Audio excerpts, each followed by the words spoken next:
I'm Duncan McLeod, and this is the TechCentral Show. TCS is brought to you by MTN Business. Please visit them at mtnbusiness.co.za for more information about their products and services. And we thank them for partnering with the show to bring you these great interviews. A reminder that you can subscribe to TCS at youtube.com/TechCentral, or simply search TechCentral, one word, in your favorite podcasting app, and you'll find all of our shows there. Now, I'm very excited about introducing today's guest. He's joining us from a war zone, Kyiv in the Ukraine, where he relocated, I think about 6 or 7 years ago. He'll correct me if I'm wrong there. And who has now found himself caught up in the biggest conflict in Europe since the Second World War.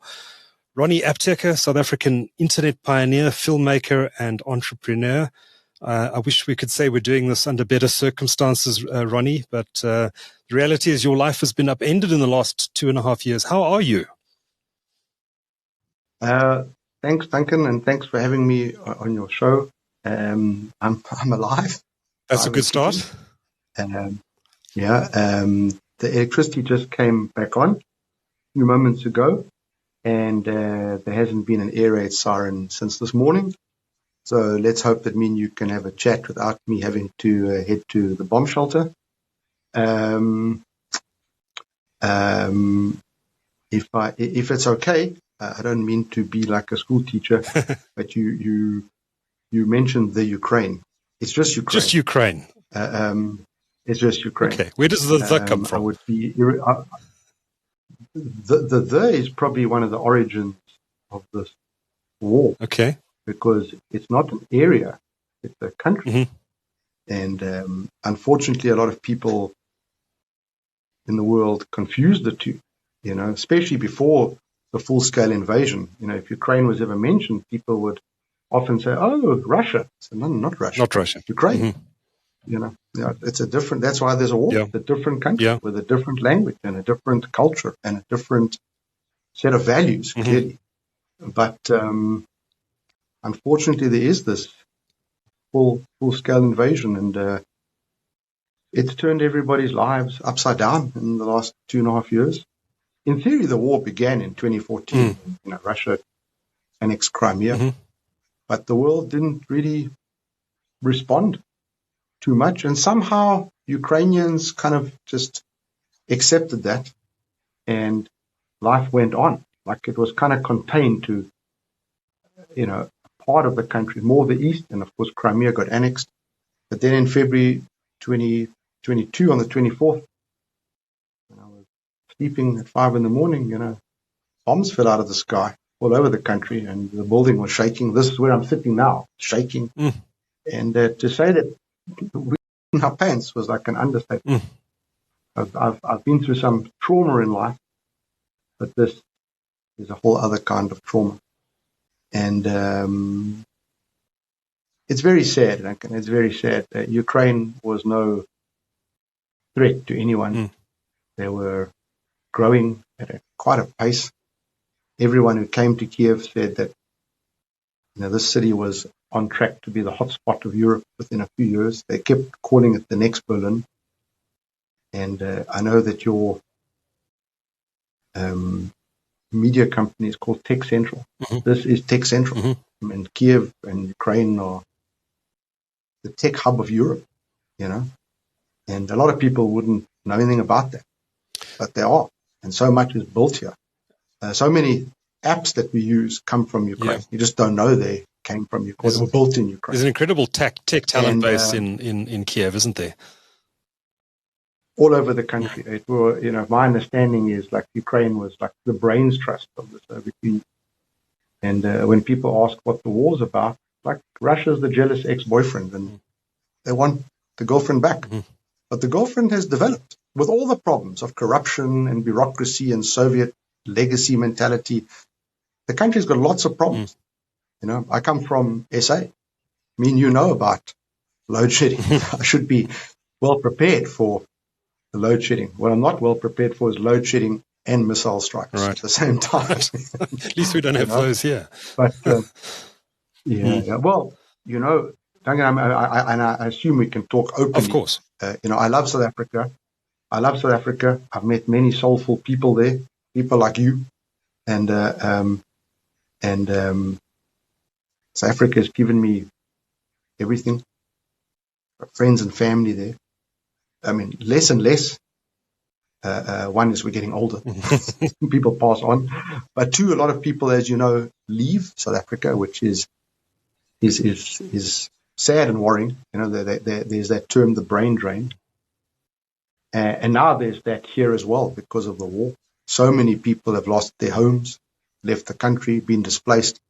And there's a huge outflow of talent. And the labor force, Ukraine is a big, like working country.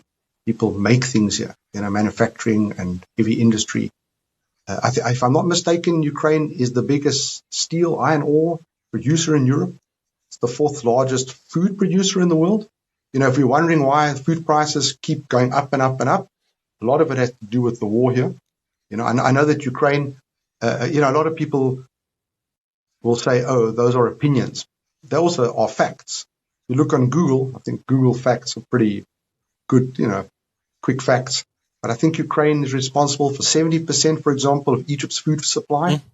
So significant, and many countries. Like I think there's 30 odd countries in North Africa, Asia, Middle East, you know, that rely on the staples from Ukraine. I know that like Ukraine produces 3/4 of the world's sunflower cooking oil. So when fast food prices keep going up, because there's problems here, you know. So people might not know of Ukraine, but they can see the effects of what it means to damage and destroy and destabilize a big producer to food in the world, to IT skills, to creative skills. Is, you know, Ukraine makes rockets and airplanes, you know. Not many countries make aircraft. You need a whole range of talents and skills to make an aircraft. The world's biggest aircraft, the Antonov, the one that blew up. Destroyed. There's more Antonovs, but that massive one, the huge one, I think it's called the Mirai. Yes. I don't know if I'm pronouncing it right. That one was blown up at the beginning of the war. That was the world's biggest plane. And I'm sure it was featured in a couple of Hollywood movies, that big monster plane. But you need a certain kind of talent to produce airplanes, you know. So Ukraine is like, yeah, smart people. And also very funny people. So, but we'll get into that. So, Ronnie, for those who don't know the story, I mean, you're famous in South Africa for being an internet pioneer, for founding or co-founding Internet Solutions back in the early 1990s. You then went on to a career of producing and making movies. You had a stint as a stand-up comedian. You've been an entrepreneur. You've had a storied career, but I don't think a lot of people know how you ended up in Ukraine. And what's the backstory there? Why are you in Kyiv? Well, you said it perfectly there. So, and I hope if anyone says to you later in the day, tomorrow, the Ukraine, no, it's Ukraine. Ukraine. You know, that's why. That's part of the reason there's this war, because it's not some area of Russia. It's a sovereign nation. You know? Well, that's this is going to sound a bit odd, and it's not because I've suddenly. I'm still the same person. I'm a nerdy guy with a sense of humor that's always been a bit of a workaholic. I'm not like a very money-orientated person. I've been lucky enough in life to have, you know, come into some money. I've seen money come in. I've seen money go out. You know, mostly through movies. Yeah, well, you know, they say, how do you make a small fortune? I know it from people who have wine farms, and it's the same story. Like you start off with how do you make money in a wine farm? You know, you start off with how does it go? How do you make a fortune? How do you make a small fortune? How do you make a small fortune in the wine industry? Same in the film. You start with the big fortune. Exactly. You know, so the vacuum cleaner industry, as I often refer to it, it's like kind of like everything has been sucked up. Well, not everything, but sure. But it's not. You know me long enough. It's never been about the money. Like the fact that we try and tell stories and in films, and sometimes they work, sometimes they don't work. It's like when you put your heart into something and it doesn't work. Sometimes for legitimate reasons. When you look back at a film, you know, everything in life, Duncan, me and you have been around. Like everything in life is about perspective. So when you look at something right now, we don't always understand it. But if you look at it years later, you can reflect and say, "Oh, that film was really crap." were we smoking a lot of weed or something? So we've made some mistakes as well, and now I can, I've always been able to laugh at myself, and now we can laugh at them. But I remember you generously gave us some time on Material, which was quite a milestone. Great it was movie. like a turning point film. Not only was it a beautiful piece of work, but it actually marked the start of more purposeful project, which is interesting considering the first film project I was involved in was called Purpose. Mm-hmm. But the films after that, for the last 11 or 12 years, at the halfway mark, basically, had a lot of social relevance and did a lot of good. But not all of them, unfortunately, found a home. And some of them have never been seen. And it hurts. Like you do all this work, you take a risk, time and money, of course. But that's the nature of all creation. Mm-hmm. Whether you're creating software, writing a book, and Duncan, you know this. You know this as a creative person yourself. You are writing. You can write something and maybe it lands and maybe it doesn't land. But we keep trying, Sometimes it takes us a short time. Sometimes it takes us a lifetime. Sometimes we spend a small amount of money. Sometimes we spend too much money. And we can't ever predict what's going to land and, what's going to find an audience and what doesn't. Sometimes even good creativity does not find an audience. It's often about luck, But Duncan, I was trying to say, Duncan, but this is going to sound a bit strange, but I've had a real kind of breakdown since before the war started, and it's been traumatic. And like you mentioned things that I know that you are correct. Co-founding Internet Solutions and lots of projects, but I honestly don't remember any of it. Really? I mean, I don't being funny. I don't want to be silly. I can't relate to it. Really? So I don't know what I've been through in the last 2.5 years. Yeah. It's not something we really it's hard to understand. Yeah. Doesn't make me suddenly special or better or whatever it is, but it's changed everything and everyone. My values have been challenged and my priorities have definitely been shaken up. Yeah. Whether we continue to live with those new values when the war one day ends, which at this stage it looks like it's going to go on forever. But I don't know. But there's definitely some good things that happen because of this war. People here have become more community oriented. I know all my neighbors in the building. They were friendly before the war. It's a very friendly place. But now everybody goes out of their way to say, if you need anything, here's my number, call me, When you're in the bomb shelter at 3 a.m, people talk. It might be the end. I mean, no one I know has died in a bomb shelter. You follow the rules, but it's traumatic. And when they knock out missiles, and we're not talking, one shouldn't compare anything, like wars and stuff, but there's conflicts all over the world. The Russians are not playing games. When you're talking about like a hypersonic missile the size of a Putco bus, I mean, this is big firepower. I don't know how many tons it weighs, maybe 2 tons or 20 tons. I don't know. It's huge.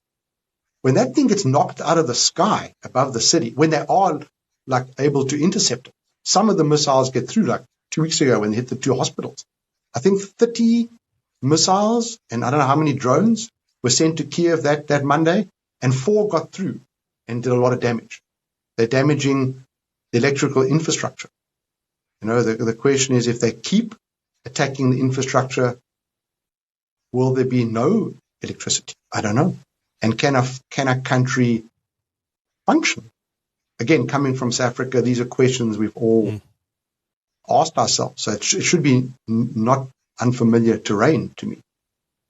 But South Africa is not a war zone, at least not in the missile sense. South Africa's got a violent crime problem. So it sounded very beautiful what you're describing, and even I guess, flattering. But I honestly, like my corporate life and whatever I've been through, I don't know. I can't even relate to it anymore. Shame.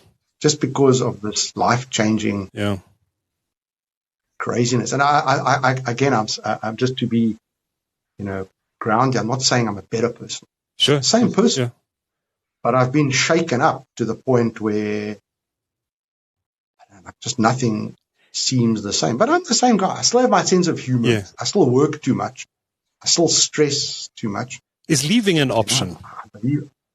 Hey? Is leaving an option? Well, Duncan, I don't. I'm in Kyiv every other month. Okay. We basically are in Western Poland, me, my wife, and our little boy. And when our little boy was 1.5, about, that's when the war started, we left. Me and 2 other drivers drove, like a few friends drove out of the city. Ooh. I froze there. Are we back? Yeah, all good. Do you want to make a note there today? So a couple of friends of ours drove like in a small convoy. Mm-hmm. It was like a surreal thing. I don't know how many hundreds of thousands, it might have been millions of cars were driving out of Ukraine. It took us about a week to get out of the country in the winter. When we got to the Polish border, and we asked people how long they've been waiting. Like some said 3 days, 3 days in the snow in a car with a little baby. Sure. These are things that you don't ever want to live through again. I don't wish on anyone, and they change you, They change you. What attracted you to I almost said what attracted you to Ukraine in the first place? You actually asked that just now. It's a very I was rambling on about just previous life stuff. I mean, obviously I remember it, but it just seems also foreign to me now. The story is quite simple. I have a friend who Jacques, who lives in London. He is also a South African entrepreneur, and he was part of like a Harvard entrepreneur program for entrepreneurs from all around the world. And this was about 17 years ago. And he got like an invitation from a Ukrainian entrepreneur to come to Kyiv. And he said, I'll pick you up at the airport and show you around and introduce you to other entrepreneurs. And I had done some traveling a few years before. And I was always keen to go and see, the city of Kyiv. It's a very beautiful place. It's an extremely beautiful city. I've been lucky enough to do some traveling, and I've been to just about all major Eastern European capitals. Some of them are magnificent, including some Russian cities, like St. Petersburg, which is beautiful. But to me, Kyiv is like kind of the motherlode. Mm-hmm. This is just beautiful on another level, and so unusual and quirky and creative. And it's a spirited place with a real free sense of everything, freedom to talk, freedom to create. There was a real democracy here. They elected a Jewish comedian as the president, who became like a war leader. I mean, it's about as democratic as you can get. The neighbors that decided to invade have had the same crazy leader for over 2 decades. It's not a democracy. It's a dictatorship. Mm-hmm. They can have every election they want. It's nonsense. But anyway, here there is real freedom, and it threatens Russia to have like the old girlfriend, growing up, democracy, free press next door. Mm.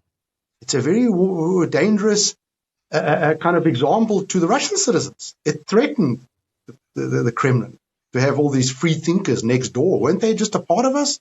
Weren't they colonized just a while ago? So it created a threat. All the stuff about NATO, Schmate, was all nonsense. Right? There was no threat from Ukraine to Russia. Nobody in Ukraine ever spoke about invading Russia. It doesn't make any sense. It's like David versus Goliath. Why would they do that? Ukraine was making food and software and fashion and films. There wasn't a month that went by before the pandemic. Duncan, we forget the pandemic.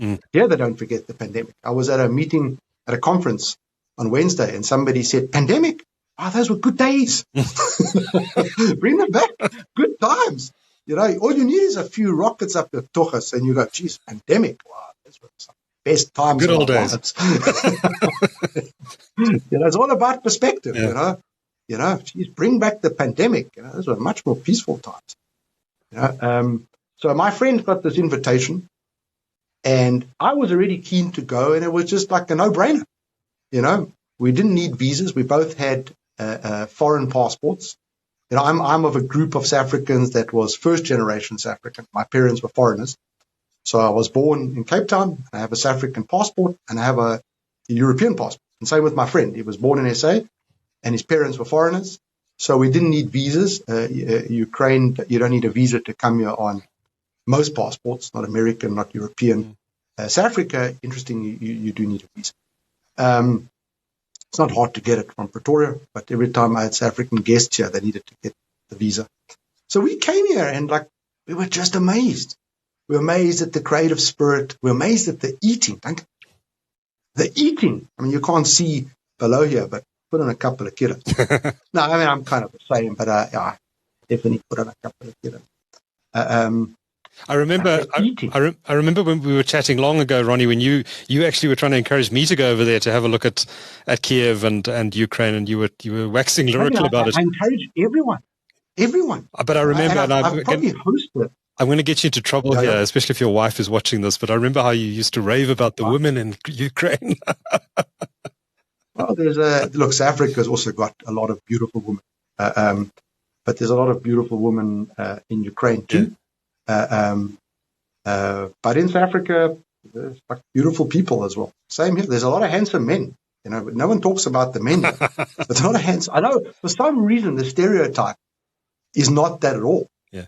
But I had some friends come here last year for about most of the summer. We were filming for what you saw, and they are part of the film team, and they're like a gay couple. And people, again, the stereotypes, no, gay people in Ukraine, they'll get tarred and feathered. Such rubbish. There's a huge gay community here. It's a very multicultural city. Before the war, there's a big, for example, well, again, before the war, there's a big Pakistan community here in Kyiv. And now that's an interesting question. What are they doing here? They're in IT. They speak English.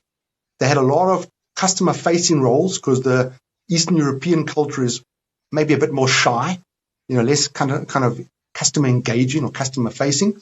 So a lot of Pakistani IT guys came here and love it. They love it here, you know. And I don't know if they're still here now with the war, even though I do see, you know, different cultures in the city. But my film team friends are amazed. They said the men are so handsome. I said, I always said that, but for some reason they just get a bad rap, you know. And it's like, you know, it's like, I mean, there's some handsome men here, absolutely, and it's like for some reason they like neglected, you know. So a shout out to all the handsome men of Kyiv and Ukraine. But it's a beautiful country. Physically, the country is spectacular, you know.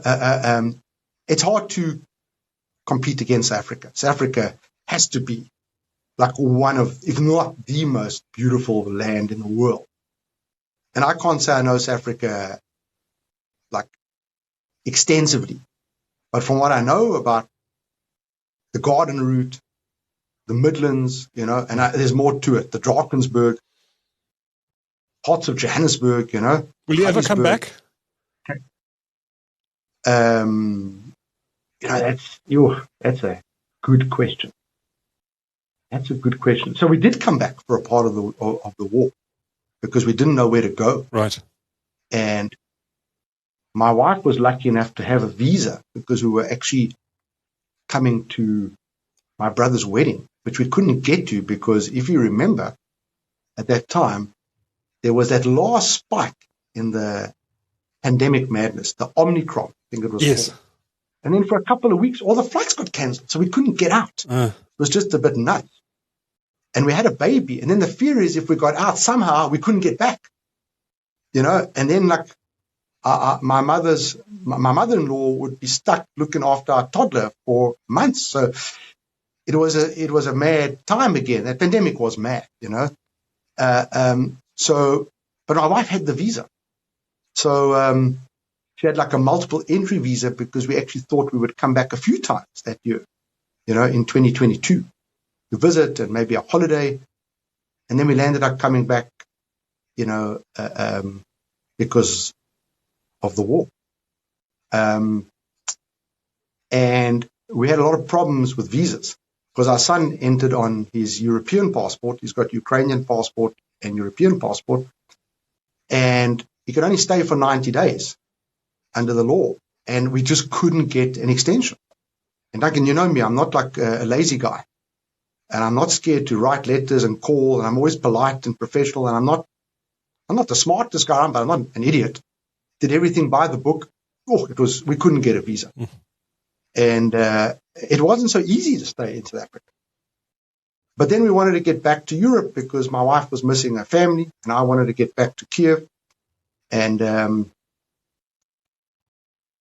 we decided to come back. And we've been in Wrocław in Poland for over a year. And I take the train to Kyiv like every 5-6 weeks for about 2-3 weeks at a time. Last year summer I was here for about 2 months because we were shooting. And that was the film that you saw, that like kind of sizzle sample reel film, which is a project that has kind of kept me a little bit sane during this time because it's something meaningful and purposeful that we started before the war in 2018, because there was like this inspired vision by a bunch of South Africans that said, let's try and tell the story about this city of IT entrepreneurs. We start off with a project about IT entrepreneurs. I come from an IT background. I understand entrepreneurship, and we had a great starting point. Then the pandemic came, and we had to kind of press pause, like the whole world pressed pause. And then in January 2022, I was already booking air tickets, thinking, okay, we're back in business. And then, obviously, February later, on the 24th, universe told us that there were other plans for all of us, So we found a way to continue the story with Zoom interviews and then actually shooting in the city that summer. And we're just putting the last kind of finishing touches on the film. And it's turned out beautiful, but we have some challenges with it, is that there's now an abundance of projects about Ukraine. Most of them are war films. We didn't make a war film. The war acts as a catalyst for transformation. And of course, we have to talk about the war, but we didn't make a film about the war. We made a film about life, how people are continue to live. And it's very uplifting and tender, as per that teaser. But when you try and contact the distributor, there's another whole set of stereotypes now applying to this kind of category of film. People go, oh my God, another depressing film about the war in Ukraine. And I go, no, we don't have a depressing film about the war in Ukraine, but I can't get beyond that point. Right. Because that's the stereotype. It's going to be a heavy, depressing film about people dying. I go, I said, that's not what we did, but I just can't get them to even have a conversation for some reason. Has the film got a name? And currently it's called We Are Ukraine, but we don't know. If suddenly HBO said we want it, but change the name, we'll change the name. But I haven't had any calls, at this point from HBO. So you never know who's watching this podcast. You never know who's watching this podcast. Exactly. But my entire film, I was about to say, Duncan, I can talk to you. I know you long enough, and I know you'll laugh. I was about to say film career, but that would be an overstatement, and it would be misguided. It's better to say like my film journey, because career sounds like it's career. Well, I was looking at your Wikipedia page, Ronnie, before this discussion today, and there are 24 movies listed there that you were involved in. I don't even know if that list is complete. So you use the best language. 24 films that I've been involved with. Yeah. I never said these are my 24 films. I've always been involved. Yeah. It's a more humble language and it's more honest. I've written some stories, written some checks. I often drive the teams and lead the teams, but I'm not like the creative kind of visionary. I add to the vision. On the Ukraine project, I was the catalyst and the spark, but this team has brought a creative sense and artistry to it. And it's been a great team effort for sure. But I was the kind of spark that said, hey guys, can I get you some tickets and come to Kyiv in 2018 and let's explore a new story about IT entrepreneurs, and then it changed into just general entrepreneurs, and then it changed into how people have adapted to a new world, to a new life under war. I can just share with you, we're a bit all over the place, so I just want to try and conclude some of your questions. So how I got here, pretty innocent. People go traveling, love the place, beautiful city. When people ask me, how come I came to live here? I think that's, you kind of hinted at that. Maybe I can answer the question as I always answer, because it's quite an unusual answer. If I had to list, Duncan, the 5 things that I love about being here, I don't want to say living here, because I'm living in limbo and we're kind of lost. Now I feel at home. But on the weekend, I'm going back to Poland. I'll come back probably end of August again. And when I mentioned train ride, this ain't Rovos Rail. And it's not a quick trip. It's about, this trip we had a delay. It was 23 hours in a sauna train. It was so hot. People were passing out on the train. Wow. And the mood on the train, Duncan, is intense. Again, you won't read about this. Before we were testing, before we went live, there's a lot of things that you don't see on the news. When the Children's Hospital and the Birth Hospital, 2 hospitals got hit a few weeks ago, it made the news all over the world. Terrible terrorism. It's not even war, it's just terrorism. But what you don't see in the news, for example, are stories about those trains. Like, and who's on those trains? Take a guess. Ordinary people. No men are allowed to leave here. So who do you think's on those trains? Women and children. Women and children coming to see fathers, soldiers, husbands, and nobody talks on those trains. It's just exhausted looking people that are down. You know, so I can't even imagine it. Yeah, it's not like a rah-rah train. We're all going on a summer holiday. Remember that song from Cliff Richard? Yes. Showing my age. Showing my age for sure. Mine too, I'm remembering that actually. I wasn't a teenager. I mean, I was a lighty. I must have been like 7, 8, 9, or 10. And that song was, out. But showing my age for sure. So it's not we're all going on a summer holiday train. Yeah, those trains are. And they're long. They're not uncomfortable. They're not dirty. They're modern trains. Yeah. But it's a long journey. How far is Poland from Kyiv? Well, from Kyiv, from to the Polish border, 600 kilometers. Oh, it's quite a long way. Wrocław, it's about 1,000 kilometers. Okay. So I'm doing like 1,000 kilometer journey every other month, or every 6 weeks. But you have to take 2 trains. You have to take a train to the Polish border. Then you have to queue up on like an old communist. Remember, Poland, again, maybe just for the listeners, Poland was not in the Soviet Union. But Poland was communist. Not all communist countries were part of the Soviet Union. So they referred to a lot of those old, like, communist-style dwellings, like this train building passport control. It's not an airport. It doesn't have any infrastructure that a Western traveler, you're frozen there, Duncan. Doesn't have any, there's no toilets there. There's no chairs.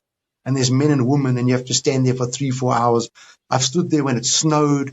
I've stood there when it rained, and everyone gets wet. There's nowhere to go. It's stuck under a tree. And now there was this heat wave across Europe, and people were like wiping the sweat off at night, at like 10 o'clock at night, and babies are crying, and it's hectic. It's hectic, And then you get onto the next train once you've crossed into Ukrainian airspace, train space, and that's another 11 or 10 hours, So the whole thing is like 20, 21 hours. We had a 2-hour delay. It took us about 23 hours. So the train ride, it's hellish. Not for, it's not, I wouldn't call it hellish, but it's not for everyone, not for sissies. But I'm from Africa. It's as Duncan, you mean, Africa's not for sissies, that old expression. So what's keeping you going, Ronnie? What drives you? I know you've always been a guy who's full of passion. When you get involved in a project, you give it 110%. But this is out of your control. It's a situation that was not of your making. How do you actually stay positive and keep going day to day? Duncan, that's a great question. You know, I'm a happy, positive person, as you know, but for the last couple of years, I haven't been so happy, also positive. And to be now in Kyiv, it's there's so much sadness here. Not easy, eh? It's not easy. I've got friends I care about, family. We have our home here. I moved over a 10-year period, Duncan, all my personal things, and I'm quite the sentimental person. There is, like I look around here, there's buyers, paraphernalia, there's stuff from material, there's stuff from all kinds of projects, failed projects, successful projects, different ventures. And this is where I feel at home. This was meant to be my happy place. If you can see on the camera, and you know me, I'm quite a pale guy. I like the long winters. Mm-hmm. I love the eating here. I was going to tell you the 5 things that when people ask me, because the stereotyping is so ridiculous. Maybe Hollywood has something to do with that, because when you see villains in movies, they're so often Ukrainian, or South African, interesting. Yes. And Ukraine, always the bad guys in movies. Then if you saw that Jason Statham film Beekeeper, it's one of his latest, but there was like a villain at the end who was from South Africa. It's crazy. Like, why South Africa? What has South Africa done to the world? Why is Hollywood always showing bad people to come from South Africa and Ukraine? Lethal Weapon. Remember Lethal Weapon with Mel Gibson? Yeah. The bad guys were Afrikaners. Yeah, exactly. No, everybody remembers that. Yeah, exactly. But when I tell people the 5 points why I love it here, the first point is just not what you expecting to hear. I love the laughter. People say, Ukraine, it's not a funny place. I said, you've never been there. What are you talking about? And I've hosted here over a long period, even before I was we'd bought an apartment here. So when I was coming here for chunks of time, when I said, hey, Duncan, come with me, you would have found so much inspiration for tech stories. And Duncan, I can take people on tech tours in Kyiv that are not something that you can get on the tour guide, because I've got some amazing access here. Mm-hmm. I've built up a network of some very cool, sometimes quirky, very funny entrepreneurial friends, because I come from an IT background. They all speak English, again, against the stereotype. Nobody speaks English here. A lot of people don't speak English, but in my circle, most people I know speak English pretty well. Mm-hmm. They're very funny. So I take people to see different companies because I've got access. Some of the companies we've been to, you'll probably know the names. We took some guests just before the war started in January, when the pandemic was coming to an end and the Omicron thing kind of died down. I think it was last week in January, 2022. So literally would have been the last set of visitors I had. Some guests came. We went to Grammarly.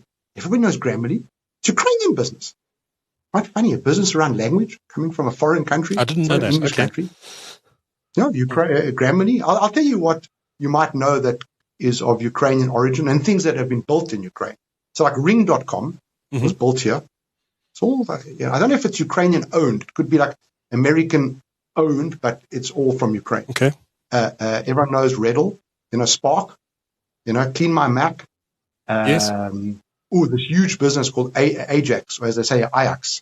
It's this home security system, big all over the world. That's a proper Ukrainian story. Okay. Jubal, I think it's the second biggest job site in the world. It's like Google Jobs, is Ukrainian. I'm just trying to think. PetCube is Ukrainian. They have these cameras, and you can send a treat to your pet while you're in the office and put a laser pointer and the cat jumps around. There's many stories here. I'm suddenly, like software development. There are companies like, what is it called? Global Logic, Luxoft, EPAM, which I think is one of the biggest. Okay. My wife worked at EPAM for many years. I think just over 5 years. EPAM is like, what is the equivalent in South Africa? Like BB&D, I think, is a well-known big outsourcing firm. I'm involved in a software development business called PGO, and which is something that's in its fourth year, and I'm one of the team members. So business is continuing despite everything that's going on there. It's actually a great story because you are TechCentral. And as I made that kind of funny comment, and how funny it was, but like this place is TechCentral. Right. In Europe, it is for sure. So PGO connects Ukrainian talent, Ukrainian software developers with companies abroad, some in the US, and obviously a lot out of South Africa because that's where we, know people. And Duncan, there's one thing that your listeners and if you ask the question to any company in any country, do you need software developers? What is the answer? Ukraine. No. I said, no, do you need software developers? What is the answer when you ask that question? Oh, I'm not sure. That everybody needs software developers. Yes, of course. I'm saying like it's the demand for software. It's like the demand for cybersecurity. It's endless. Yes. Sorry, I misunderstood what you were asking. Like every maybe I was sorry, I'm gonna wipe my nose there. Maybe I just didn't come across clearly there. But I'm saying if you ask that question, like, do you need to eat? Everyone needs to eat. Like software developers, everybody needs software developers, and there's a shortage.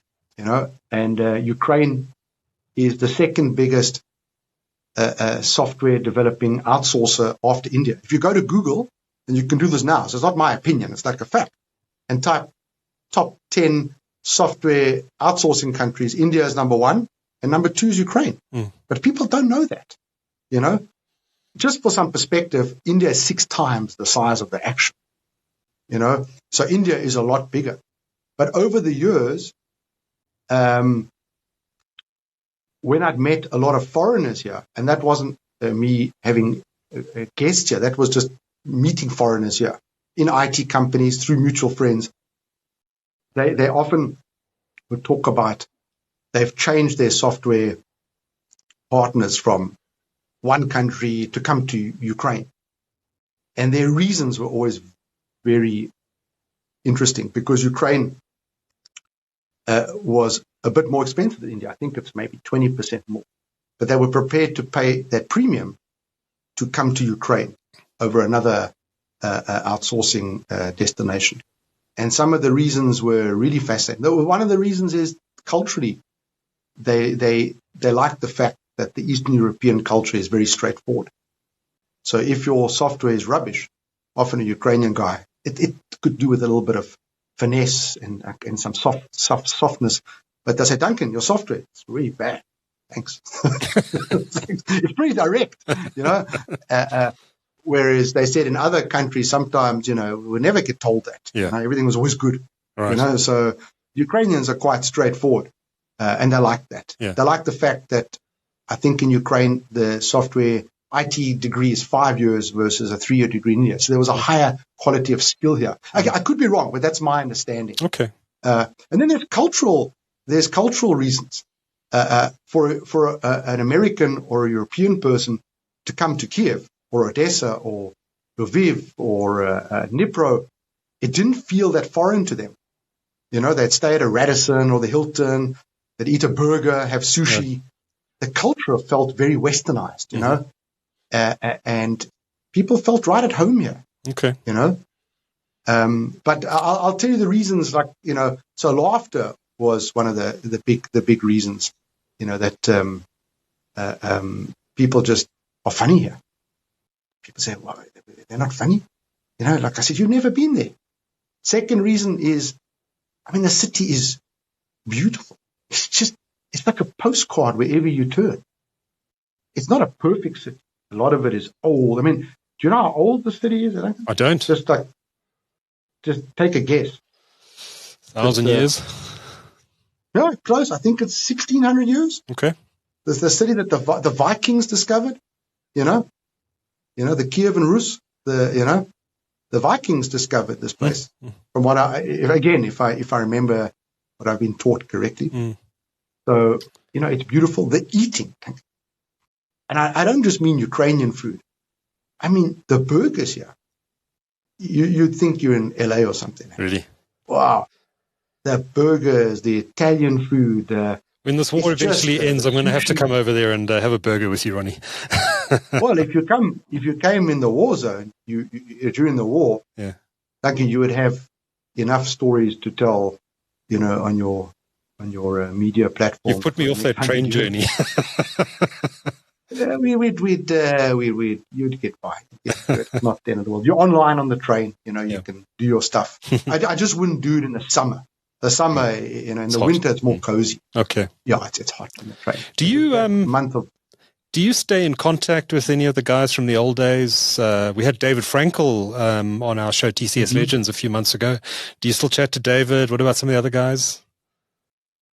I don't chat to many people, to be honest. I think the pandemic also, changed a lot in the world. A lot of people lost contact. I'm sure you relate to what I'm saying. Most people, everybody kind of drifted, disappeared for a couple of years. I don't know, And then the war.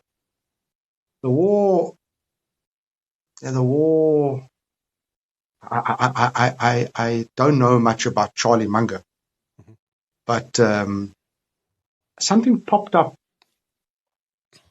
on, I think, a Google search or something, just by random, and he said something: never tell people your problems, because he said 90% of them don't care, and the other 10% are glad you got those problems. That was a Charlie Munger quote. Seems pretty accurate, because I've always been like a funny guy, and in the last years, Duncan, I've been a bit of a sad guy, and seems like people don't like a sad guy, and a lot of people just stop talking to me. People like to laugh. I don't know. I'm still funny. But a lot of people just stopped talking to me, maybe because they were tired of hearing about the war. Did you give up the stand-up routine entirely? Well, now we're doing sit-down, me and you. But you can go, Duncan, to stand-up comedy now in Kyiv, in the war. And a lot of comics show up because it's like a bomb shelter, and there's an instant audience. Just pick up a mic and start jamming. So you've done that? Yeah. No, I haven't done that, but I've been invited to a couple of stand-up comedy underground gigs. Right. During the war. And just to finish, the 5 points. Yes. The laughter, the beauty. The city is just magnificent. The quirkiness. I'm quite a quirky individual. It's a very quirky place. Reminds me of Greenwich Village, the city. The eating, the tech scene, the creative scene. Ukraine was becoming a film destination before the pandemic. Yeah. There wasn't a month that went by where you didn't see some area of the city shut down by a Hollywood production. And every other week, maybe every other second week, there was some local news. Tom Cruise was in town one day. They saw him on the train, the Red Hot Chili Peppers were jamming, some pub, and you go, wow, it was happening. Every other week, something was going down in the city. And there were loyal diehards that ever since I discovered this place kept coming here, like Depeche Mode. There wasn't a winter where Depeche Mode, there's always advertising. Remember, we got off the plane, me and Jacques, we drove into the city in a taxi, and I said, hey, Depeche Mode are playing in Kyiv. I love Depeche Mode. This is going to be a cool adventure, And every year, there was February, there was always Depeche Mode. Town. And then the pandemic was the end of that. Yeah. I mean, for all cities. Yeah. And then the war was also, the end of any concerts. And other reasons, let's sum that part up. I mean, the city is safe. I never heard of London is more dangerous than Kyiv. Obviously, apart from the Russians. Yeah, exactly. I mean, obviously now there's a whole different. There's an existential crisis, But the city is safe. Duncan, I prepared some anecdotes. I wanted to just be respectful to your. Please go ahead. But I mean, one of the anecdotes, because I am still someone who loves laughter. So I never was conscious, Duncan, of crime issues in Ukraine, in Kyiv. I never was it. But I read that crime in Kyiv is at an all-time low. I never knew it was even an issue. but it's at a record low. So that raises the question, like, how come it's at a record low? And the reason is because of the war. There's just no tolerance for crime. If I steal your phone, I just get shot on the spot. So nobody does crime. They're fighting a war. No one's got time to arrest you, go to court, plead the case out. You steal something, they just shoot you. You go to jail for 100 years. There's no question because there's no time for it. Yeah. So nobody is messing around now. I thought it was quite a funny story, you know. Some other funny stories, there's many funny stories with the war. I mean, they're sad funny, but one of them is an old, it's not a Ukrainian joke. It's probably an American stand-up comic. But you asked it earlier when we were testing and that, like, what do you do if there's an incoming missile? You know, you can go to the bomb shelter. Depends. You have an app. So my mother-in-law once, this is a funny story. The app told her that the missile was coming to Kyiv in 6 minutes. So she said, let me just get down to the lobby and I can have a quick coffee because there's a coffee machine she likes. And then she's still got 2 minutes to get to the bomb shelter. So she worked out from the app that she could get down, have a quick coffee, and then say goodbye and still get to the bomb shelter. like Hollywood can't write scripts that crazy. It's a mad story. It's just mad. But that's the new reality. Yeah. You know, that is the new reality. But there's that old stand-up comic joke, like, what do you do? You know, if a nuclear weapon is getting sent to Ukraine, which is one of the global fears, you know. Yeah. I think it's an unfounded fear.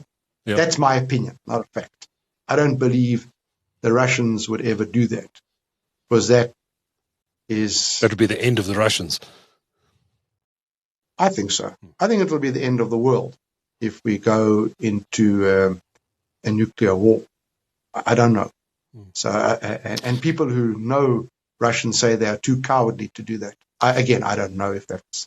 What is what is the first thing you think you're going to do when the war is finally over?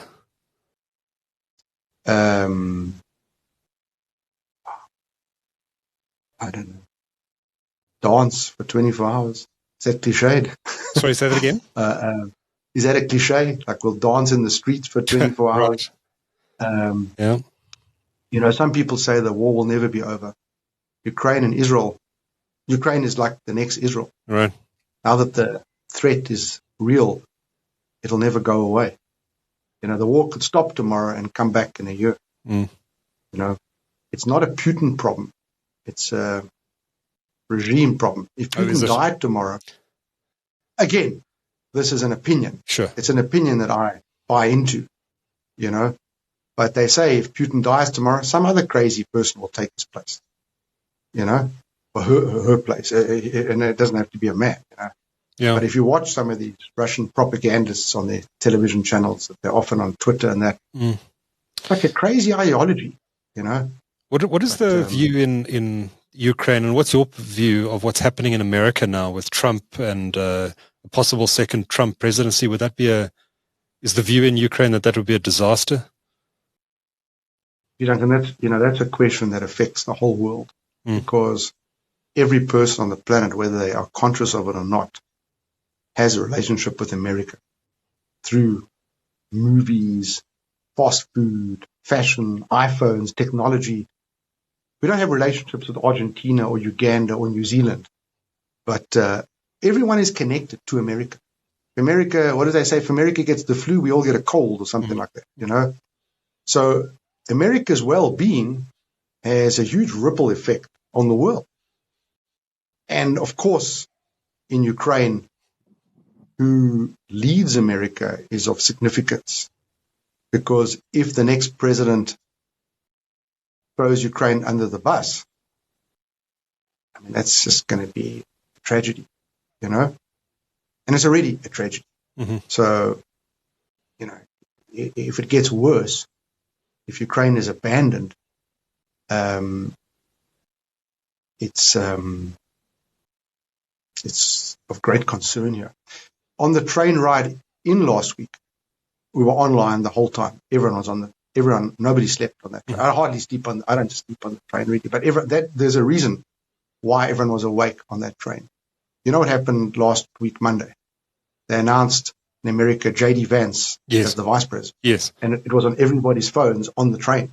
And I could see people just like shrugging, like, you know, they're not Americans, but like I said, what happens there has a bearing here. And he has said he doesn't care about Ukraine. Oh, really? It's on all the news. J.D. Vance does not care about Ukraine. That's a fact. They got like snippets of him saying, I don't care what happens to Ukraine one way or the other. Says, you know. So they are concerned. But it's out of everybody's control. Whoever is the president of America, they will have to deal with Ukraine somehow, you know. Let's hope they deal with Ukraine favorably. Yeah. You know, we don't know. Yeah. But Duncan, there is a very sad discussion here that things are going to get a lot worse before they get better. Yeah. Maybe that's part of the getting worse, that they are more vulnerable in like 4 months' time. It's not long to go, November 5th. So maybe in 4 months' time, they're even more vulnerable because their biggest partner has, you know, closed the tap, you know. It's very concerning. So I don't know. Just to answer some of your previous questions. So, yeah, I am in touch, you know, with Dave, you know, obviously with Saki. Saki's also part of the PGO team.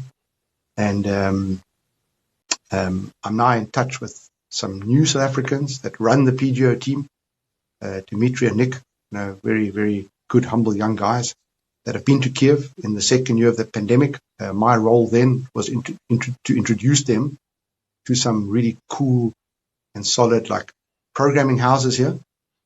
I think, if I'm not mistaken, Duncan, this is also an interesting fact for your listeners. The last time I checked the data, there's about 20,000 software developers in South Africa. I think, plus minus. Maybe someone can correct us. But that was a couple of years ago. I don't think it would have changed too much. I know there's a bigger skill shortage than ever, because I know through the PGO research that everybody's just needing developers. And in Ukraine, I think there was 250,000 software developers. Wow. So, yeah, and I think in India it's like 6 times the size, so there's probably a couple of million software developers, you know. Yeah, so that shows you the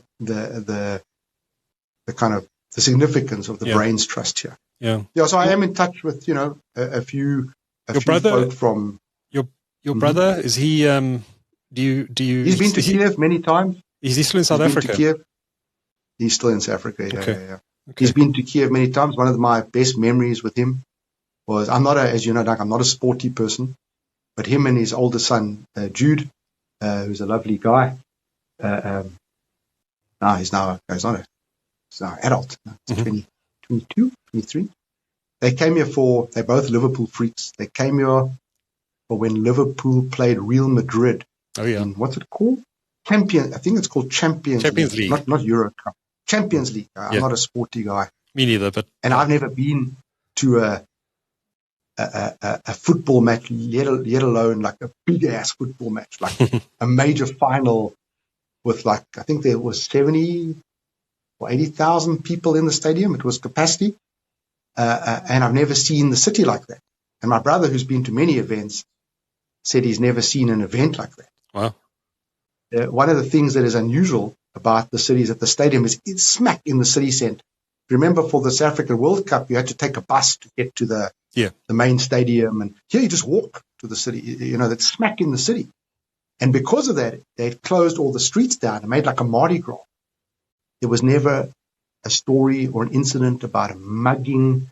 The city just delivered a world-class event without incident. Maybe 100,000 people came through the city that weekend, and everybody was amazed. They were amazed. I unfortunately invested Motion Liverpool, had no clue what I was doing. Never doing it again. I started crying when they lost. I said, I'm not a soccer fan. but everybody was, 70% of the audience, the crowd, was there for Liverpool. Okay. And when they lost, I also started like getting sad. I said, I didn't even know anything about soccer, but it was so like emotional. Everybody went home. If they had won, it would have been an all-night party. Nobody said a word. Everyone just went. to sleep, and that was the end of the night. There was no all-night party. But what an experience, what an experience. That was that 2018? Is your brother still a professional bridge player, by the way? Yeah, he is. Yes. He's the South African champion. Okay. And he's played in many tournaments around the world. And I think that one day he'll be the world champion. Okay. He's driven by an incredible passion for it. He doesn't stop. He's got the ability to play and I think sponsor the team, if I'm not mistaken. And they are Springboks. They are Springbok bridge players. And let's get him on the show sometime and have a chat with him about it, actually. Be good to chat to Alan. I haven't spoken to him for probably 25 years. Yeah. No, he's a very bright guy. I mean, very modest. He's not like a flashy liver. He's a very down to earth guy. Yeah, and he's also been around. He's done a lot of things. Yeah. It'd be interesting to talk to, but he's kind of under the radar. He's not really. Sure. He's never really in the news or anything like that. He's just getting on. He's got 4 kids. Keeps him busy. Okay. Runs around for a big part of the year with bridge tournaments. Takes up a lot of time. Yeah. Okay. But Ronnie, Duncan, are there any specific questions you wanted to ask? I know you've got some errands to run, and we could talk all afternoon and reminisce about the old days, etc., etc. I thought. Let me ask you a question to conclude the discussion today. I was trying to think as we were talking today what I could ask you as a concluding question. But I thought, let's go back to your movies. It's been the passion that's been in your life for decades. And I thought, maybe let me ask you what your 3 favorite movies are that you've been involved in over the years, and why. Well, I'd have to say the current project, only because it is so important, and we've done such a beautiful job in it. Whether anyone sees it or not, I don't know. It's becoming increasingly difficult for indie filmmakers to find distribution. And then, as I mentioned earlier, films about Ukraine, there's so many of them being made. If you look on Amazon's transactional VOD marketplace, there's like a dozen films that no one's watching. It's like a film graveyard, And we don't want to put the film on there because then it just sits there and you pay $20 to watch it, and maybe 3 people will watch it, and that's it. So it's. But I'd have to put the current project, obviously, material, because that was a huge turning point. And then I'd have to put a few in that last third spot because I couldn't choose. There was the first film, Purpose, which started it all. There was Jerusalem, which I played a smaller role in. That was a great movie. That was a great project. There was a film called Via, which I played a very small role in, but it led to some great things for some really good people. There was Beyond the River, which I loved that movie. That was great. That was a great movie. Yeah, which was also a purposeful vision from Garth, from Heartlines. Yeah. I mean, there's a few. If I had a couple of whiskeys, I'm not a drinker, but if I did have, I'd even put Crazy Monkey in there. Not because it's our best work. Yeah. But because it was so crazy, and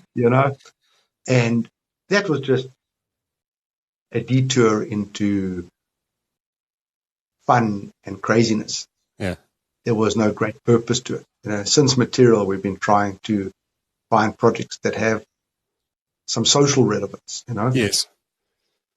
But Duncan, I think, and I know everyone who knows me says, you always say that, but I think I'm done. With movies?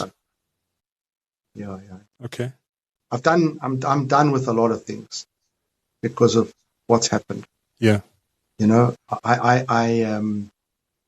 help on the PGO journey. It doesn't keep me that busy. I mentor some people. I try to help us with a few customer engagements. I don't give it an abundance of time, some time, but not a lot. It's an inspiring new venture. It's in its 4th year. I think I mentioned that. But I don't have like a full-time work focus. I became a dad, almost 4 years ago, and I enjoy being a dad. It kind of woke up something in me that I didn't know about. Mm-hmm. I can't say I ever planned to be a father. I've always been a bit on my own planet. But my wife and I had this beautiful boy. His name is David, or as they say in the West, David. Mm-hmm. And he speaks 3 languages.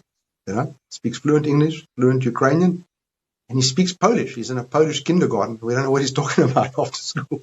And he's very funny, and he's kind of very naughty. He likes pranks, like his dad. He likes to pull pranks. And then he says, "I'm just joking." How a 3.5-year-old knows what a prank is and has a sense of humor around it. Quite funny. But he likes to make jokes and stuff, hide in the cupboard and go boo, It's quite a character. Like father, like son. Thank God he doesn't. Exactly. Thank God he doesn't know about the war. He was here when the war started, but he doesn't know about a bombshell. Okay. Air raid siren. Right. And maybe I can leave your listeners with a note that whether you are a parent or not, we all have parents or had parents. We all know what it means to have a parent. We all come from somebody. And Duncan, I was in a very fortunate position that I had the capacity to embrace parenthood. I think everyone has the capacity to love, but not everybody has the time to embrace that. Like, for example, if you are a single parent working in McDonald's and you have 2 kids, it's very difficult to go home and be like this hands-on, bubbly parent. If you're working a 10, 12-hour shift for minimum wage. And sadly, so many people in the world are in that situation. And you've got to just be so respectful to people that are struggling to raise their children in very difficult economic conditions. Mm-hmm. Can you imagine now throwing a war on top of that? If you ever remember that movie, Life is Beautiful, that from like 20, 30 years ago, the Italian very film, good movie. Yeah. World War II, beautiful. Won the Oscar for best film.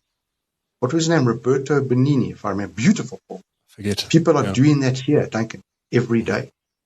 They're trying to create an environment for their kids, that somehow they can live with the war.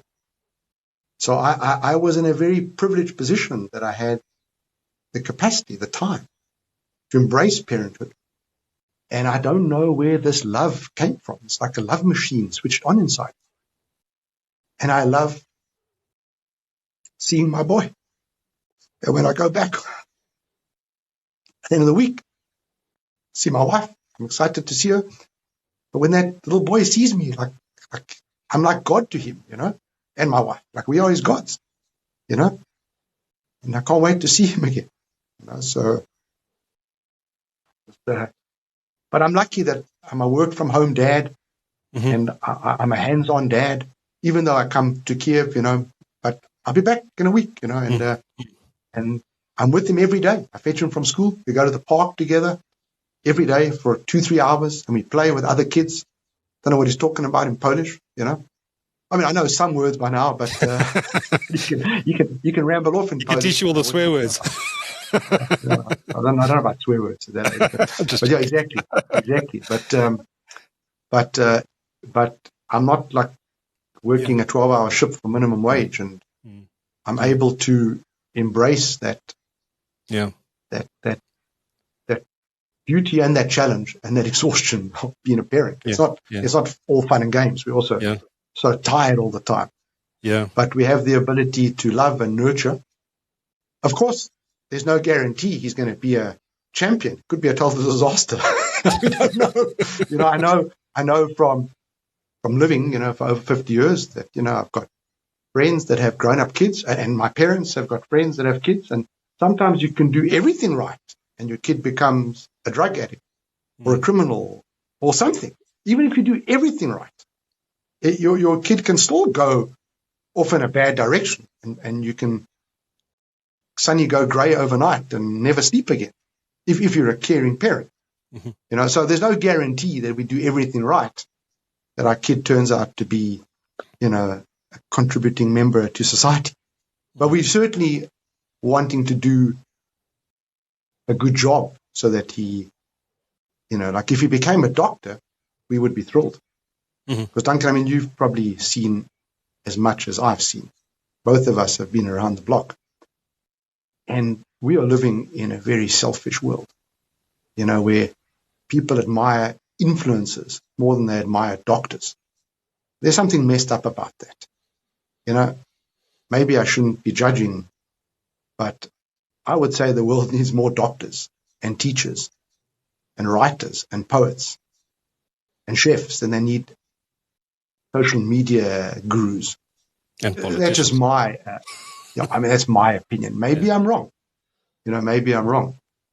And if our little boy never grows up with a phone, yes, I'd be happy. Because I don't think it's doing kids any good. He's still a toddler. Yeah. But like the teenagers, you go out anywhere in the world and everyone's just glued to their phones. And you just go, the message is, I became a dad, and to embrace fatherhood, parenthood, as much as it is a full-time job, I feel very lucky that I can embrace it for all its joys and frustrations, because there's a lot of nights you don't sleep, especially small baby. But it's something I never knew about, Duncan, until I became a parent. And this love machine switched on. And it sounds to me like that's what's getting you through this horrible war. My wife, our boy, the film, friends, even you, Duncan. The fact that you reached out to me, I was very touched and flattered. If you don't mind having a war refugee, I'm officially a war refugee in Poland. Sounds bizarre. Duncan, if 25 years ago, I said, I just got a fortune cookie and it said in 25 years you're going to be a war refugee in Poland, I would say, Duncan, what are you smoking? But that is my current status. Do you have a status? Some people are CEOs, some people are whatever, head chef. I'm war refugee. But Ronnie, at least we can still laugh. It's been very good to chat to you, and I'm glad you still got your passion. I hope you keep it despite Putin's craziness, and I hope the war doesn't go on much longer, and that things can get back to normal, and you can get back to a normal life of building businesses and making movies and doing whatever you're passionate about, because I can see that this war has taken it out of you, and I'm sure it's taken it out of millions of your fellow countrymen in Ukraine. So I hope it ends soon, and I hope you get back on track, Ronnie, and hold on tight, and I'm sure brighter days are ahead. Hey, Duncan, could we maybe, just because I still have, I'm just looking at the time here, I can spare a couple minutes. There's something which I think, again, because of my just unique circumstances, and something that your listeners and you understand and I understand, is coming from South Africa. South Africans carry a heavy load. No other country do people sit around a dinner table and talk about load shedding schedules. Is it safe to drive home now? Is the rand going to drop? Are we going to immigrate? These are not discussions in Netherlands, in America, in England, in Australia. They're not. In where are the other popular places that people are immigrating to Valencia in Spain, to Portugal, I know there's a lot of immigration to these places. Yeah. To Canada. People aren't sitting around talking about, oh, did you hear so-and-so got attacked last night in their home, or the rand dropped, or load shedding. I believe, though, although am I right, Duncan, the mood that I sense from SA is a lot better of late, which is good. Since the election, things have turned, and I think the bad elements in the ANC have been excised from the party, or some of the bad elements. Yeah. And this GNU, it seems that we're kind of in the right direction. Touch wood, we're kind of heading in the right direction again. But it's fragile. It's fragile. Yeah, it's all fragile. If a nuclear war starts here, I might have to come and sleep on your couch, because it could be that SA is the safest place in the world. It's quite funny there. But, South Africans, and anyone who's listening, who either left SA or is in SA, I imagine most of your listeners are in SA. Yeah. South Africans carry a heavy load. It's unusual. And now Ukrainians are carrying this heavy load as well.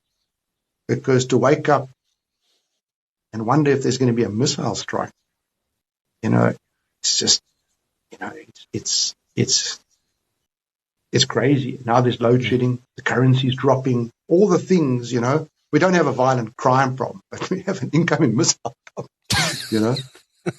And there is that old... Definitely the missile. Yeah. I mean, SA sadly has statistics for a country at war. The murder rate has gone up in the last year. And it's disturbing, but there is no incoming missiles. Yeah. I'd rather have a South African crime problem than incoming, zircon. I mean, just the names, zircon, hypersonic. I mean, it just sounds evil. Yeah.